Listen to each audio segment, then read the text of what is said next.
Welcome to the Norris Group Real Estate Podcast, a show committed to bringing you insights from thought leaders shaping the real estate industry. In each episode, we'll dive into conversations with industry experts and local insiders, all aimed at helping you thrive in an ever-changing real estate market, continuing the legacy that Bruce Norris created, sharing valuable knowledge, and empowering you on your real estate journey. Whether you're a seasoned pro or a newcomer, this is your go-to source for insider tips, market trends, and success strategies. Here's your host, Craig Evans. The Norris Group is proud to present our 18th annual gala, I Survived Real Estate, at the Nixon Presidential Library on Friday, September 12th. Since 2008, our event has raised well over $1 million. This year, we'll be raising funds again for Make-A-Wish, OC, and IE. Individual tickets are available now. To get your tickets, go to isurviverealestate.com or click the link here in the card. We would like to thank the following platinum sponsors: UDirect IRA Services, the San Diego Creative Investors Association, Douglas Brook Homes, MBT Productions, Realty 411, and DBL Capital. All right. Everybody ready for the second half of the show? We'll see how long I talk before everybody starts listening, right? I feel like I'm with a fifth grade class that we're trying to herd cats in here. Is everybody having a good time tonight? Yeah, we'll be. Come on, that's the best you got? Is everybody having a good time tonight? How was the first panel? Doug Duncan and Oscar Way and Dan Wallach, that was incredible to hear their insights and to hear their passion for what they do. So listen, here we go. We're going to start out with the second half of it. And what we're going to be talking are the people on this panel are people that when Joey and I began to talk about things was putting together the best of the best. I wanted to see 50 years of investors on stage, and I wanted to hear their insights, right? Because, listen, here's the thing I want you to hear. I just met a gentleman that's 18 years old and has been in real estate investing 3 months. I know Al Womble that used to play with Jesus, and he's been in real estate forever, right? So we've got both ends of the spectrum here, and that's no disrespect. Listen, that's what this room is about. You've got people that are just starting, and you've got people that have been in it for decades. And we're here to learn from each other. So tonight, for the next panel, again, we're going to bring someone that needs no introduction, Bruce, which is already trying to sneak to the stage. So come on out. You're already sneaking up here. So we got Bruce Norris again. Give him a hand. Then I've got someone that I met through Bruce the very first year that has become a good friend, Tony Alvarez. Tony made his fortune in one of Southern California's toughest markets, buying, rehabbing, and selling hundreds of properties. From land to commercial buildings, Tony has turned distressed deals into remarkable success stories and continues to share his lessons with investors nationwide. Tony Alvarez, or as I call him, Uncle Tony.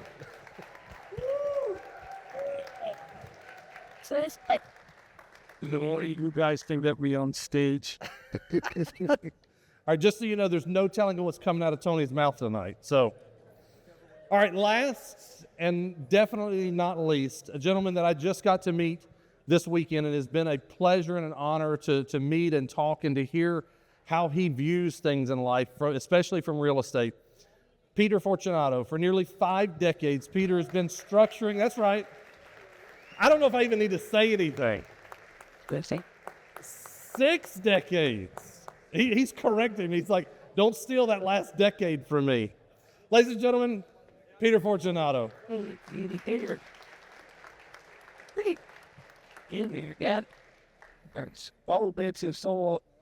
right, these guys are going to take a few minutes longer to sit down because they got a little more age on them there.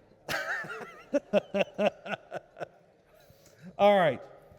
I want to get started. Bruce, I want to start with you. I'm going to sit on the edge of this chair this time, so hopefully I don't fall backwards in the kiddie chair here. It might be your weight. I don't know. I was messing with you because I was afraid to sit in that chair too. It's like, what's going to happen? All right, Bruce, you've nailed some of the most important calls in California real estate over the last couple decades. What signals are you watching right now that the investors in this room should be paying attention to?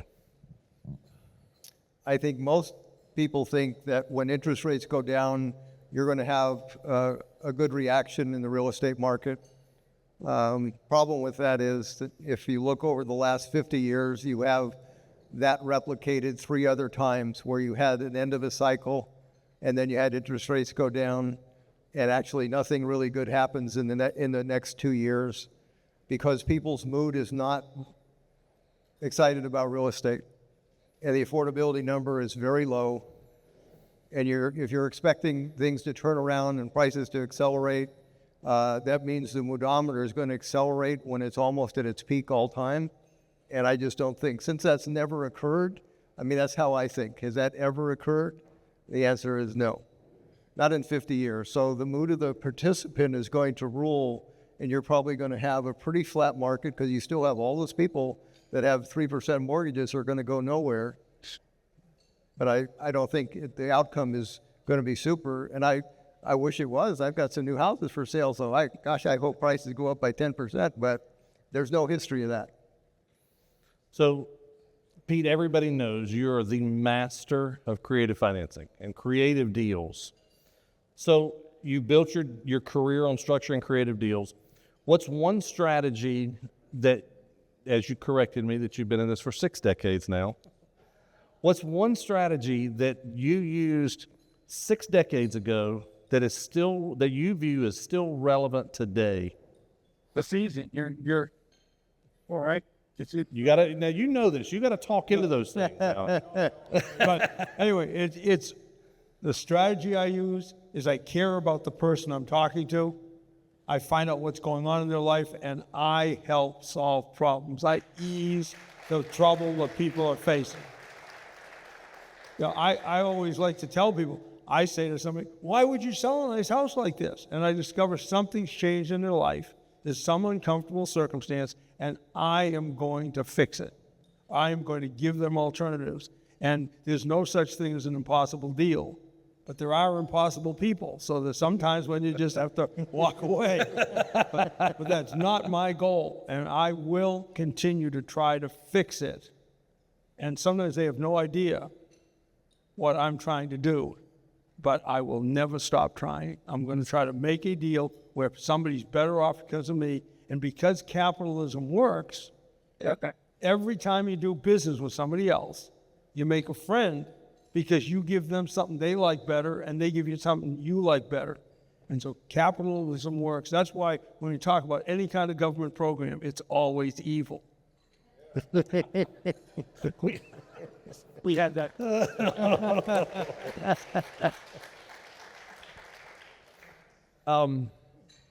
I think this is probably relevant now, Tony. You know, you built your wealth, and I've listened to you over the last 5 years of knowing you. You built your wealth in one of the toughest markets, Antelope Valley. What gave you the confidence to buy? Because, you know, we've got people right now saying, do we buy now? Do we sit on the sidelines and wait? Do we sell? Do we hold?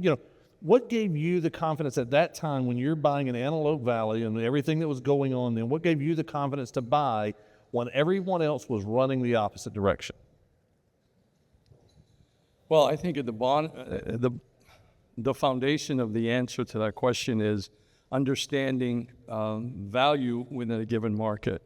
You know, you don't have to know the whole United States. You don't have to know, it's important to know what's going on nationally, obviously, but when it comes to buying, I've always worked in very small geographic markets, so what I call it my target market, right?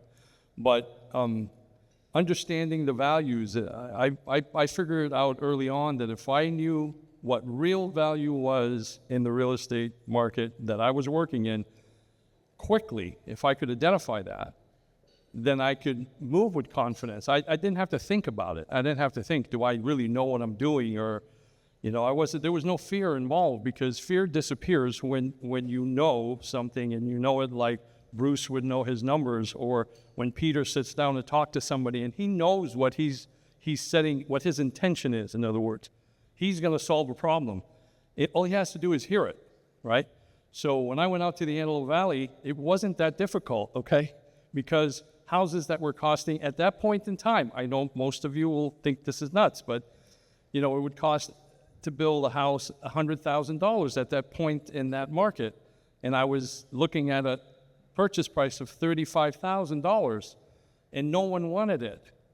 So it didn't take a genius, because I could rent that house out, and I knew the rental market at $850. So it wasn't a question of whether I should buy it or not. It was how quickly I was going to buy it and how many I was going to get, right? So that's a conversation you have with yourself. You don't have to talk to anybody else. I didn't have to call an agent and ask them. They were already in the market, frustrated because nobody wanted these houses. So I just went, and I could make the numbers work even with hard money lenders with the rates and stuff like that. So it was really understanding the value within my target market. But over time, I kind of synthesized as a result of Bruce asking me many years later, to speak about this. He said, what did you do? How did you get this done? And I really hadn't thought about it.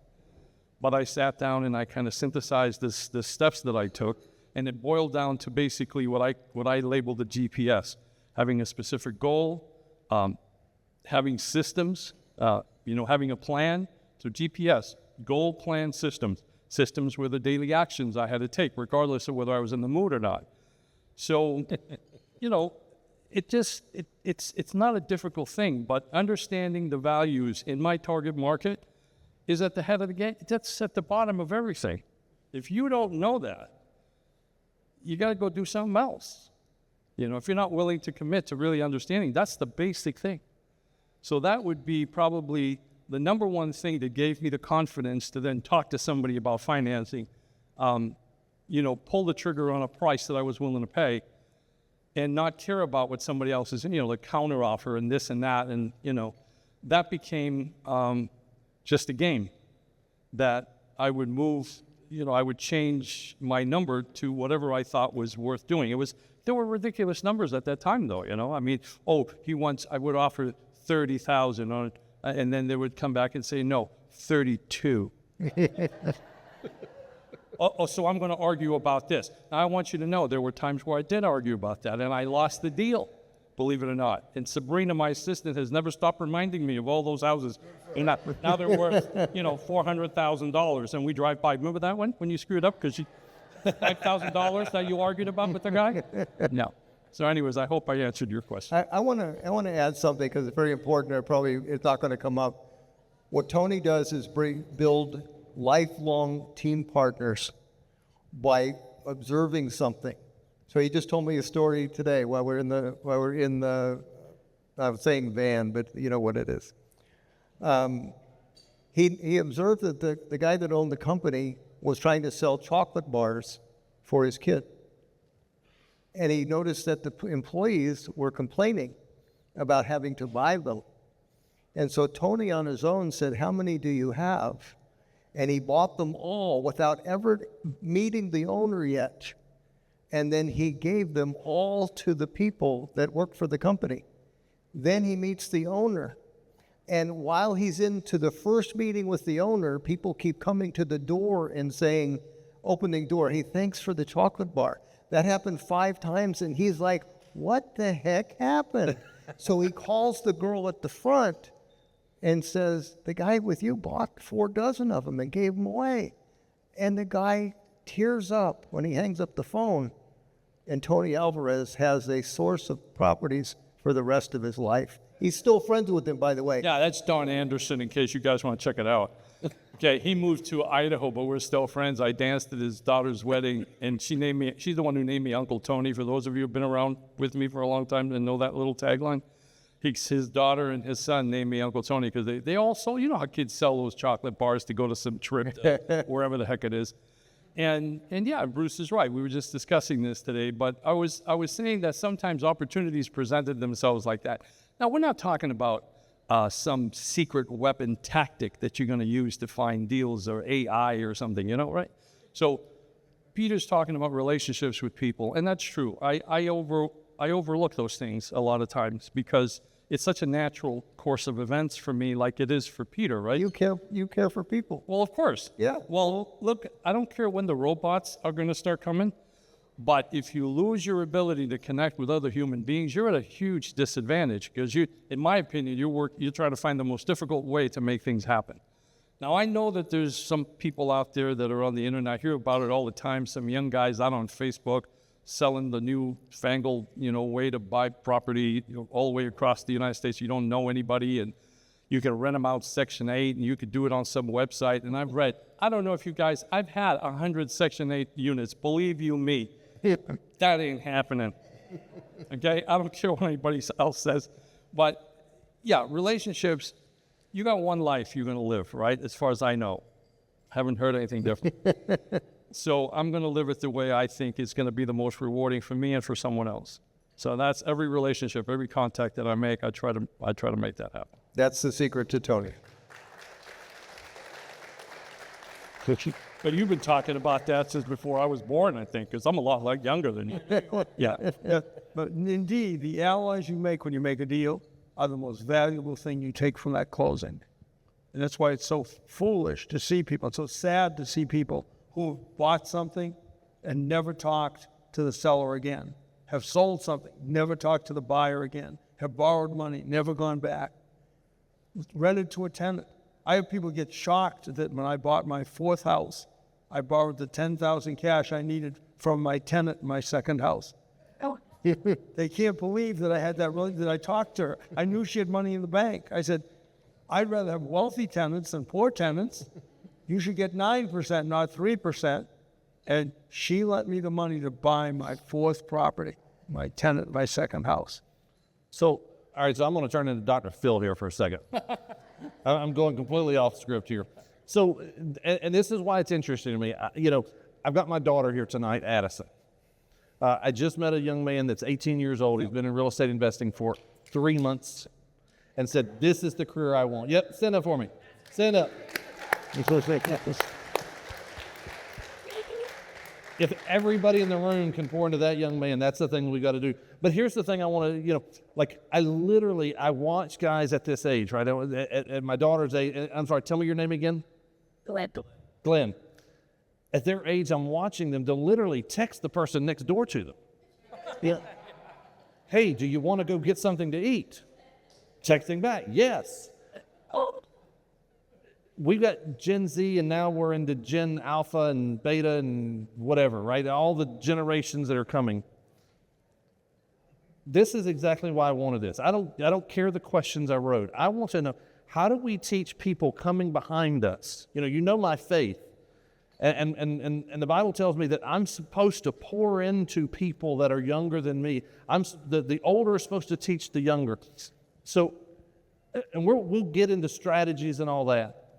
If each of you could have one legitimate thing that you would encourage younger people to do to build relationships, you can't take the cheat sheet and say, get off your cell phone. That's way too easy, right? What would the one thing you would encourage a young investor getting into real estate to do? How can we get them out of a data world and into, I know this man? Okay, can I go first on that? Yep, absolutely.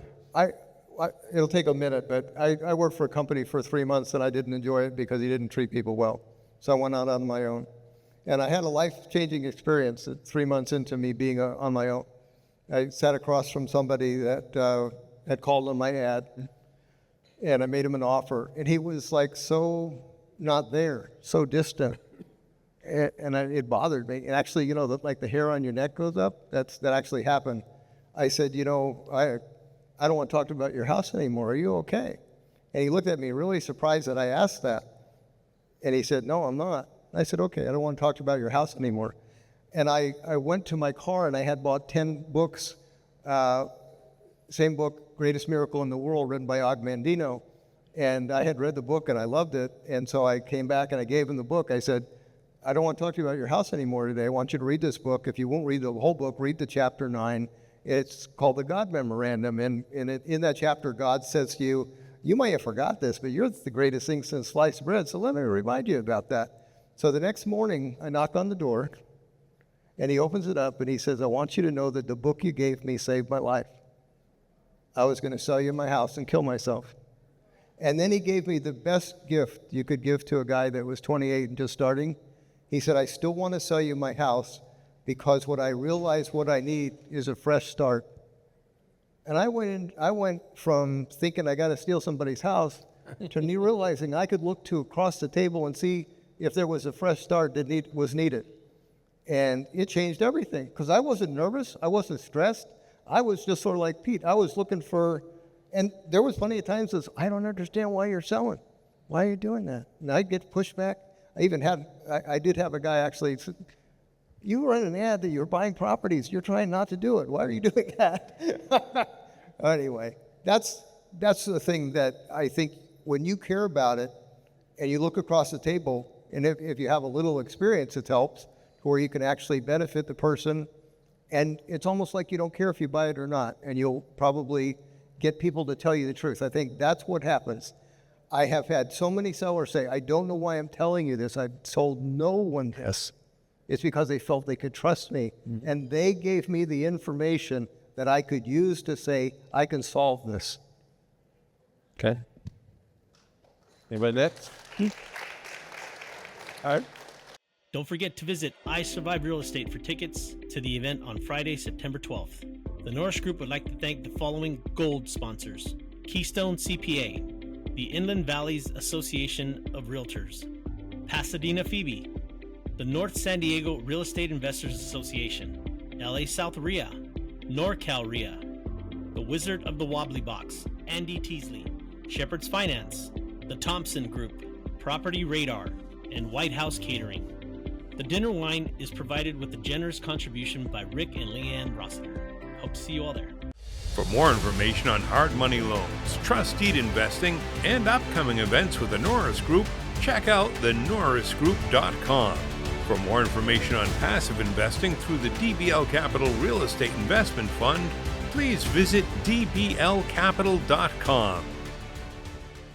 The Norris Group originates and services loans in California and Florida under the California DRE license 01219911, Florida Mortgage Lender license 1577, and NMLS license 1623669. For more information on hard money lending, go to thenorrisgroup.com and click the hard money tab.